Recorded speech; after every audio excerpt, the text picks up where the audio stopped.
So ito na naman Isa naman sa mga hindi ko makalimutan na nangyari sa part ng Rizal, Cagayan. Lahat area namin yun sa Cagayan. Kaya ito ang isa na naman na may kukwento ko sa atin na hindi ko makalimutan. Ang Scout Ranger, Second Scout Ranger Company ay off-con sa 17IB. Kaya nung nag-operate kami, kasama namin yung 17IB. So, dyan sa part ng Rizal, yan yung area na i-operate namin. So, sa first day pa lang, naglakad kami. Kasama nga namin yung 17IB. Yung sa kwan naman sa second company is isang team sumama kasi dalawang team yung 17IB. So habang naglalakad kami, leading yung 17IB. Tapos nagpa-halt sila. Nandun na kami sa gitna ng bundok huminto kami kasi nasa likod kami. Sa likod kami. Kasi unang araw yun yung tapos nauna sila. Tapos nung nasa likod kami, biglang nagtakbuhan yung 17 kalikod. Sabi na, kalaban. Ba't kayo tumakbo? Kasama ko na si PFC Kalling. Tumakbo kami na ang pumalit sa 17IB. Sa harap. Sa harap. Sabi na, anong nakita nyo? Kalaban, kasi may bandoler. Sabi ko, saan? May kubo sa baba. And dyan, kalaban nga Di ba kalaban hinahanap natin? Nung nakita niyang kalaban, bigla silang umatras, pumalit kami. Kami kay Pilino Kalling. Tactical na nakita namin yung kubo. Dalawa talaga na. Hindi. Oo, dalawa. Naglalaro ng dama ba? Oo, dama. Dama na kapag kinumplito mo yung tatlo, kukuha ka ng kalaban. Kukuha ka tapos pag kinumplito naman ng kalaban yung tatlo na ilalagay sa dama na yan, kukuha rin sa'yo. Ganun ang... Sungka. Hindi. Square ba? Parang nakumplito mo yung tatlong linya. Panalo ka. Kukuha ka ng isa sa kanya para mabawasan siya ng So, gano'n nangyari nandun yung kalaban o dalaw silang nagluluto. May baril. May baril. Pero ang baril nila, yan nga yung kinaganda na hindi nila katabi yung baril. Nandun sa medyo malayo ng konti. Kaya ang nangyari doon, nakita namin yung bandoler. Kasi dalawa. Sabi na nga, talo ka. Sabi, hindi nila napapalapit na kami ni Pilino. Taas kayo galing. Pababa kami. Tapos nung bumaba kami, level na kami. Pero nag-tactical na kami ni papalapit. Pero nakatutok na yung baril na kung sakali tatayo, wala, upakan na namin. Napakalapit na kami. Wala, may harang doon. May bakod. May yung sa nadaanan, maliit lang. Pero yung dulo ng bakod, maluwang doon. Kaya nung tumingin yung dalawa, tumayo. Siyempre, kukunin. Parang ganito ang layo sa baril. 2 meters. Mga 3 meters. 3 meters. Nandun yung nagluluto sila. Tapos tumayo, takbo doon na sila, hindi pa sila umabot sa baril. Nadapa na. Tumba na. Tinumba na namin kasi tigisa kami. Pak. Wala na. Tumba na. Nakita ko yung babae na nagkwan siya nagsasampay. Pero may siya, bandoler, galing pala sa baba, naglaba siguro yun o naligo, pero nakabandoler. Nagsasampay ng labada. Pumasok sa isip ko yung nangyari kay Kitong. Kitong. Kasi katatapos Tapos binaril ko, hindi pumutok yung M14 ko. Ba't hindi? ginanyan ko, tapos kinuha ko yung, pero tumakbo na siya. Tumakbo na sa baba. Tapos yun, kinuha namin yung baril. Siyempre, nandun na yung mga kasama namin, lumapit na. Sabi ko, kunin mo yung, inakyat ko yung kubo. Nakita ko pa yung isang baril. Kasi tagisa kami ng baril kay Pilino. Kinuha niya M16. Kasi nauna siya Kasi yung daanan, maliit hindi ako kasya doon. Pumikot ako. Kaya gumanyan siya, pati naman jungle pack. Nauna siya, hinawakan niya M16. Hinawakan ko yung carbine. Tapos, binigay ko na kay Paredes, kasi bumaba si Paredes sumuport sa amin. Naku, doon na, pinutukan na kami ng kalaban. Yung iba pala, naliligo, umakyat, mas mataas sila sa amin. Tak, tak, tak, tak. Binilisan ko pa na inakyat yung ng kubo. Lahat yung jungle pack nila, tinapon ko sa bintana. Sabi ko, kunin nyo. Kasi wala kaming cover doon Siyempre matatamaan kami. Ginanyan ko yung dalawang patay, andon, ginanon ko. Tapos kinuha ng mga kasama namin, umakyat siya, siyempre sa pagkoberan. Sabi ko kay Paredes, Quintin, PFC Paredes. Sabi ko, yung 2 o 3 mo lahat, para hindi sila, pabilisan ang nangyari doon. Tapos lumabas ako, tumakbo kami pa maghanap ng cover. Pumunta kami doon sa 17, ay nandun sila Tapos yun, putok-putok, tuloy-tuloy yung putok nila Nagkalaban? O yung kalaban, pinuputok. Ang alam pa nila, nandun pa kami sa Kubo? Sa kubo-kubo. Alam mo naman ang Ranger. Hindi naman magtagal doon. Pero yung dalawa na andun. Iniwan namin kasi, ang na kukunin mo yan pinuputukan kami. Mataas na yung inakyat ng mga kalaban, mababa na yung kubo. So, umakyat din kami sa Yun, parang nagputukan yung na lang. Kasi hindi mo na makita yung na lang. Mga rifle at saka walang... Oo. Diyan galing yung putok doon. Parang respeto. Oo, parang wala na silang, hindi na sila pumutok. Yun, sabi, tayo, advance tayo. Umatras kami ng mga siguro ilang mga 300 to 400 meters. Sabi ng opisyal ng 17, tawag tayo, report yung nangyari. Nag-account sila, kulang sila ng isa. Sabi kami ang babalik, kayo ang babalik Tinapos nga namin yung May naiwan na isang 17. Tapos binalikan nila. Sila naman ang bumalik, binalikan yung kasamahan. Tapos nung na-recover, doon pala, nung nagputok kami, ang alam daw niya is kalaban, yung nagpapaputok. Hindi niya alam na kami na yung pumutok. Kasi di ba tumakbo yung kasamahan nila. Tapos hindi niya alam na kami yung pumalit. Yung sa kanya pala, nung tumakbo silang naghanap ng pagkoberan, tumalon pa siya sa creek. Doon nagtago.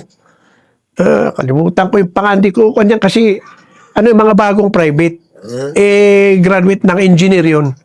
Kung baka nakikinig pag mapakinggan niya ito, walang alam yung pangalan niya nung binalikan yan, recover. Ang alam ko kasi tayo ang pinuputukan ng kalaban kaya nag-cover ako dito sa creek. Pero hindi yun. Hanggang nung bumalik na sila, withdraw na kami.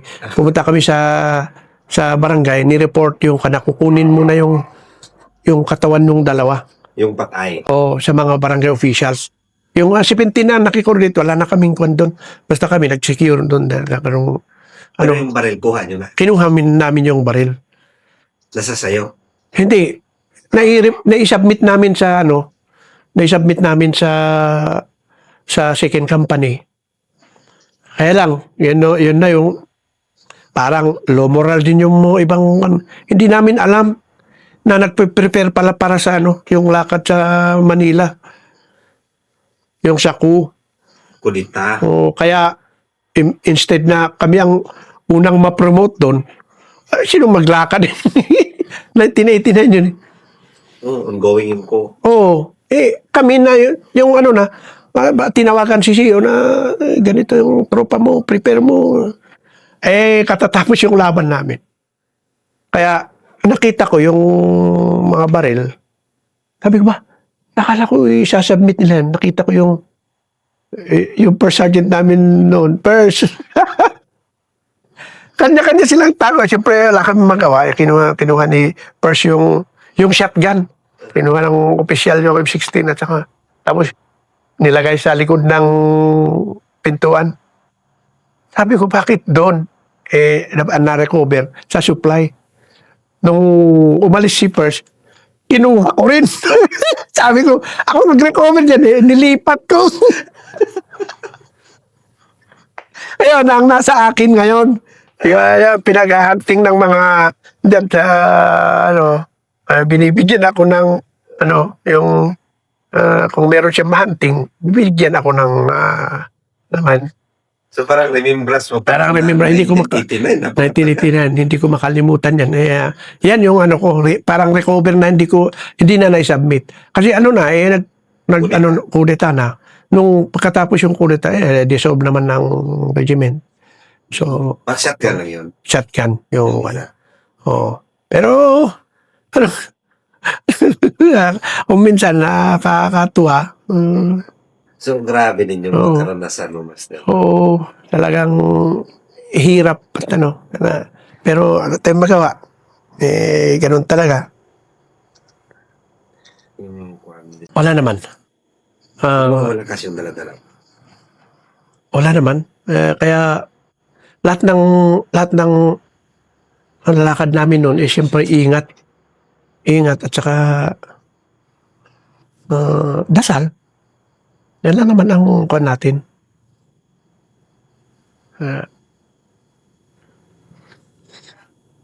Meron. Meron pa. 89 na naman. Kasama ko na naman si CEO. Sige, kwento mo na naman. Ito na naman, isa na naman. Ito na naman. Sinong CEO mo na naman dyan? Si Lieutenant Caldeo pa rin. Ayun, ikwento mo yan. Ganito na naman ang nangyari. Kasi kami sa second company, may contact kay Governor Governor. Aguinaldo. Noon, Governor Aguinaldo. Kaya second company ang gustong-gusto niya Yung mga one team na kasama namin nandun sa kanya. Security guard. Lahat ng lakad niya, pag may lakad na, mag-secure kami. Mag-RS kami sa kalsada. Patrol kami sa... ganda naman kasi ang support niya. Gustong-gusto niya yung mga ranger. So, ang kwan naman ito, may tawag kay CEO. Sabi ni Gob, may report ng tao ko na may mga kalaban dyan sa Dalaya. Lapit lang sa inyo yan Malapit lang sa amin talaga, sa headquarters ng... Kaya ganun ang kadami ng kalaban nun. Kahit na malapit sa kampo, nandun pa rin yung mga kalaban. So, yun, sabi ni CEO, ganito ang kwan natin kasi bukas ng umaga, kukunin daw yung kalaban, yung kota. Mga sapatos, pagkain, marami kota nila sa mga politician. Parang extortion. Parang extortion. Yan ang sa briefing, yan ang sinabi ni CEO. Ay sabi niya, maaga tayong aalis. Tapos yun, kinabukasan, aga kami, umalis kami ng alas 2. Alas 2 ng madaling araw. Lakad kami. 2 team naman ang kandito. Kasi sabi ni CEO, yung mga kukuha baka mahigit 10 sila. Yan ang pagkasabi ng intel ni Governor ng mga agay. Kasi yung isa pala na kukuha ng mga gamit, tumakas. Nag-report kay Governor. Kaya yun, sabi ni Governor, positive. Kasi nandito sa akin yung nag-report. Basta dyan sa Dalaya. So, puntahan nyo. Ganun, madaling araw, punta kami. 2 team. So, nung nandun na kami sa Dalaya, Barangay Dalaya, sabi, saan kaya dito yung probable na kwan nila? Yung pwestuhan nila. Tinatawagan ni CEO si Gob para itanong sa agay. Sabi niya, kung makita nyo yung malaking kahoy doon, yun lang naman makita talaga doon kasi patag naman. Sa Dalaya is patag. Sabi niya, kung makikita yung mataas na kahoy dyan sa Dalaya, doon, baka doon pwesto yung, yung parang outpost. Kasi kung akyat yung tao doon, kitang-kita kasi taniman man ng hindi yung mais, yung palibot. So, overlooking niya. Overlooking. Mais noon ay maliliit pa. Maliliit. Kaya kung lalakad ka doon, talagang makikita ka. So, ang ginawa namin is sa creek kami dumaan. Nung malapit kami doon, tanaw na namin yung kahoy. May tao talaga doon. May tao doon. May tao doon sa kahoy. Mataas na nakatingin talaga sa Parang mamasid-masid lang. So, ang ginawa ni Sio, hati tayo. Yung team ni Bernard, one team sa kabila. Ako sumama ako kay Sio sa team ni Sio. Kasi dalawang team nga Team leader ka rin. Hindi, parang kulang kami kasi si Sio na yung pang-pito So, Ikaw yung most senior na isa. hindi, dalawa kaming corporal. Kasama si Sio. Si Sio namin Sio nga sumama pa sa operation. Ngayon ang ginawa namin, si Bernardo sa kabila, kami sa kabila, kasama ko si Sio. Ngayon, tumawag sila sa malapit na kami sa may mga nag-uusap. Tapos kami rin, sabi, parang may naglalakad kami, pero parang narinig namin na parang may nag-uusap. Tapos huminto kami. Sabi ni Sio, kung kalaban yan, hintay nyo yung unang putok. Yan ang pinaka-command ko na fire. Ako ang unang magpapaputok. Sabi ni Sio, yes sir. Sabi namin, naglakad kami. Kung sakit kami dadaan, wala, mababa kami. Kasi yung daanan sa taas. Sabi niya, long ground tayo Di umakit kami sa taas. Kugon lang yung, kung nakatayo yung tao, makikita mo kasi mataas naman tayo kaysa kugon. Kaya nung naglalakad kami, may malapit na rin sa amin. Yung mga kalaban. Pero hindi namin alam na kalaban. Pero ang instruction ni Sio, walang magpaputok na una. Ako ang unang magpapaputok. Para yon yung pinaka-command na fire. So sabi namin, yes sir. So, nung nakita namin, dalawa armado. Yung agay yung nauna. Yung agay. Tapos siya yung nauna. Tapos yung pangalaw, malaki ang katawan. Tapos, M16 yung dala. Pati yung agay, M16. Agay means? Yung ETA. ETA na NPA. NPA. M16 din yung baril na. Gaano kalayo pa na yun? Sa amin, malapit, medyo malayo. Sabi naman kasi ni Sio, hintayin natin na lalabas sila. Pag nasa wala din kaming cover doon na kasi kami parang umupo lang kami para yung level ng Kogon, hindi kami makita. Parang umupo kami, nagniling ba? Tapos nakatutok yung baril. Inintay nga namin yung malapit na yung dalawa. Yung agay, mabilis na tumalon, nakatayo yung isa, siya yung pinutukan namin. Wala palang bala yung baril ni Sio. Nagkasa siya. Wala nagkasa siya, pinutukan na namin yung tumba na doon. Hinahabol namin yung isa. Doon kami in-strap yung mga kasama nila kasi marami sila, hindi namin alam. Na may kasunod pa. Marami kasi yun yung kumuha ng gamit. Marami sila. Pero yung dalawa, hindi man sila sabay-sabay Paunahin yung dalawa, tapos hindi ko alam kung ilan na yung susunod. Pero yung nakalaban namin yung dalawa. Kung sana, kung live yung unang putok ni CO, patay yung dalawa. Pero wala yung agay. Alam niya yung putok ng baril. Tumalon siya nagkasasiyo, pero tinumba na namin yung sa likod ng agay. Kaya on the spot siya. Nung inaabol namin yun, may mga yung kasama nila nasa kabila kasi may creek naano ko pa yung akay kasi yung tinakbo niya is mga buho. Inaapakan yung mga tuyong buho. Nandun ako ini-strapping ko siya yung saan man kayo. Ang bilis naman tumakbo. Parang aligo Di mo talaga mahabol yan. So, ganun ang nangyari. Sabi ni CEO, tangin na sa, masisi mo ba? CEO mo yan eh. Yun eh, parang nakakatawa na encounter na hindi ko makakalimutan. CEO namin pa yung nagkamali doon. Pero ang magawa eh, ganun talaga. Dahil hindi siguro kan nung agay, hindi yung oras niya. Nakakon siya eh. Nakatakbo siya eh. So yan, naka-over na, kinuha na namin yung body. Tapos tinawagan namin sa kabila. Ano, kumusta? Meron kami nakuha dito. Meron din kami nakuha dito. 7. Naku, mas marami sa kanila. Ano sabay-sabay ang putukan? Hindi. Yung kanila pala, ang kinuha nila, yung nagdala ng ng mga sapatos, pagkain, na hinord nila, 7 tao. Ibig sabihin, marami. Oh. Pero may baril yun. Wala, mga sibilyan. Ang alam namin, naku, mas marami sa kanila, iisa lang sa atin. Hindi man namin alam kasi putukan. Hindi nga namin alam kung nagpuputok din sila sa kabila. Alam mo naman yung mga private natin noon. Sige, gano'n ang nangyari doon na, kung naman si First Lieutenant Caldeo noon, Robert Caldeo. Kaya, Ano din yun? nagkuhan nga siya. Hindi maganda yung kunya na isa lang yung recover namin eh. Dapat 2. Inasabi niya. Pero wala. Ang nangyari na naman, tinawag namin yung 7 na nagdala ng pagkain. Sila na naman ang bumuhat.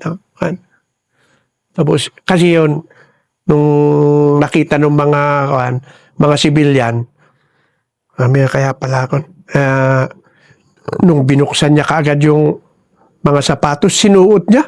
Kaya pala bagong-bago yung sapatos niya na na-recover. Yun pala yung dinala nila na kota. Kota nila, di nga namin alam kung saan galing. Basta ang sabi kasi ni CEO, may kinutahan na ngayon, sasalubungin sa Dalaya. So, yung isa na nakarinig na nagsumbong kay Aguinaldo. So, Caldeo. Lieutenant Caldeo. Yun yung master nun, patay na rin. Sabi nila, parang nabalit, yung Yun yung sa puno mga J. Oo, yun yung, CEO ng Matal mo, Sikan Matal. yun yung CEO namin sa 2nd Scout Ranger Company noon, tsaka Lalo Cagayan. Snappy din yun. Snappy naman, tsaka mabait naman yun. Okay naman ang pagdala niya sa tao, hindi kami pinababayaan. Okay naman. Yan lang. Hindi yan ang natin na So may mga encounter talaga, Master, no, na yung lamang tayo, no? oo, meron naman. Meron ding lugi. Oo. Gaya yung nangyari nga sa Lasam. Yan, kasi kami nakakita sa kanila. Kung tayo nakakakita, sigurado yun. Hindi papaltos ang ranger dyan. Lalo kung nakita mo na kalaban. Yung dalawang tig-isang putok naman kami kay Kaling. Isang putok lang. So yun yung halos na memorable pa rin sa'yo hanggang ngayon na mga combat experience. Yun ang buddy. Yan ang mga encounter ko. Hindi ko talaga makalimutan. Ay, kahit na anong hirap, talagang gagawin natin ang trabaho natin para makuha nga natin itong mga kalaban ng gobyerno. Hanggang ngayon, andyan pa rin sila. So bilang isang Master, nakapag-contribute sa ating bayan, ano yung pakiramdam? Nagtapos ka na rin sa... Ako naman, pasalamat ako una kay Lord kasi sa dami ng encounter ko, hindi ako pinabayaan na kahit wounded or sugat sa katawan ko, nilayo ako. Na maraming encounter. Kaya, kung okay pa, dagdagan ko. Kasi ito naman sa mga